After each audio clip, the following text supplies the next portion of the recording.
Shalom,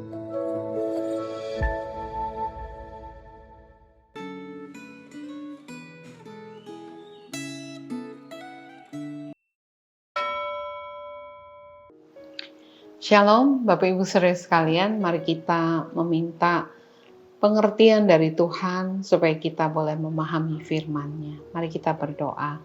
Tuhan, berikanlah pengertian supaya kami boleh memahami firman-Mu dan boleh diyakinkan untuk hidup sesuai dengan firman-Mu. Terima kasih Tuhan, berkatilah kami. Di dalam nama Tuhan kami Yesus Kristus, kami berdoa. Amin. Pembacaan kita hari ini di dalam Hagai pasal yang kedua, kita akan mulai baca 7 sampai 10. Sebab beginilah firman Tuhan semesta alam. Sesaat lagi aku akan mengguncangkan langit dan bumi, laut dan darat. Aku akan mengguncangkan segala bangsa, sehingga barang-barang berharga milik segala bangsa itu akan datang. Aku akan memenuhi bait ini dengan kemuliaan, firman Tuhan semesta alam. Milikulah perak dan milikulah emas. Demikianlah firman Tuhan semesta alam. Kemegahan bait yang sekarang ini akan melebihi kemegahannya yang semula. Firman Tuhan semesta alam. Di tempat ini aku akan memberi damai sejahtera. Demikianlah firman Tuhan semesta alam. Tema kita relasi pelayanan dan integritas hidup. Pelayanan adalah bagian pekerjaan Tuhan yang disediakan agar umatnya bisa bekerja sama untuk mewujudkan shalom, artinya damai sejahtera, bagi masyarakat di sekitarnya. Dan hal itu dimulai dari ibadah kepada Tuhan. Agar ibadah dapat berjalan lancar, Tuhan memerintahkan kaum Yehuda untuk membangun kembali bait Allah dengan mempercayai penyertaan dan pertolongannya.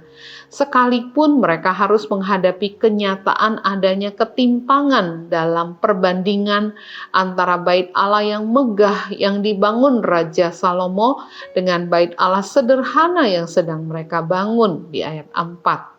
Tuhan menguatkan hati mereka, ayat 5, untuk mempercayai bahwa Tuhan akan menyalurkan berkat berupa barang-barang terindah dari segala penjuru, sehingga bait Allah yang mereka bangun menjadi lebih megah, ayat 8-10. Hal itu bisa terwujud karena Tuhan, sekalipun mereka dalam keadaan kekurangan. Kondisi tersebut sangat berbeda dengan masa Salomo yang penuh kelimpahan saat membangun bait Allah. Pelayanan yang sedang mereka jalani harus dipimpin oleh kebenaran firman Tuhan, ayat 12. Sehingga mereka memahami mana yang boleh dan mana yang tidak boleh dilakukan. Dalam konteks pasal 2, yang dimaksud adalah kaitan antara hal kudus dan najis dalam aturan persembahan kurban. Ayat 11-15. Oleh karena itu, ajaran firman Tuhan sangat penting untuk membangun pemahaman yang benar dalam hidup kita. Agar kita bisa menjaga integritas atau keseimbangan antara motivasi hati, kejernihan berpikir, dan kebenaran perbuatan. Patut disayangkan bahwa melayani Tuhan seringkali dilakukan secara asal-asalan tanpa memahami pentingnya integritas hidup sebagai penopang pelayanan yang menandai perkenanan Tuhan atas diri kita. Integritas hidup penting bagi semua orang percaya, baik bagi pemimpin maupun anggota jemaat. Tetapi tuntutan terhadap pemimpin lebih besar. Mengapa?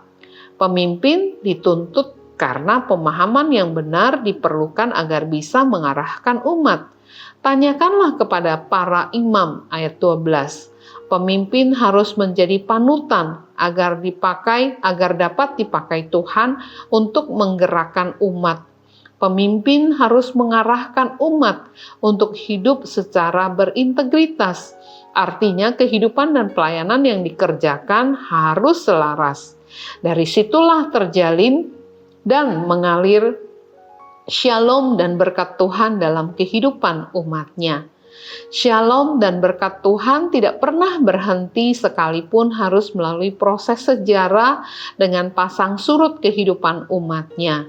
Tuhan tidak pernah lalai memelihara orang pilihannya, termasuk Zerubabel yang dipakai Tuhan sebagai cincin meterai. Ayat yang ke-24 dalam garis keturunan Mesias, dengan Mesias sebagai puncak janji Tuhan. Mari kita berdoa. Tuhan, tolonglah kami supaya kami boleh menjadi anak-anak Tuhan, umat Tuhan yang pemahamannya dan kehidupannya sehari-hari berjalan seiring.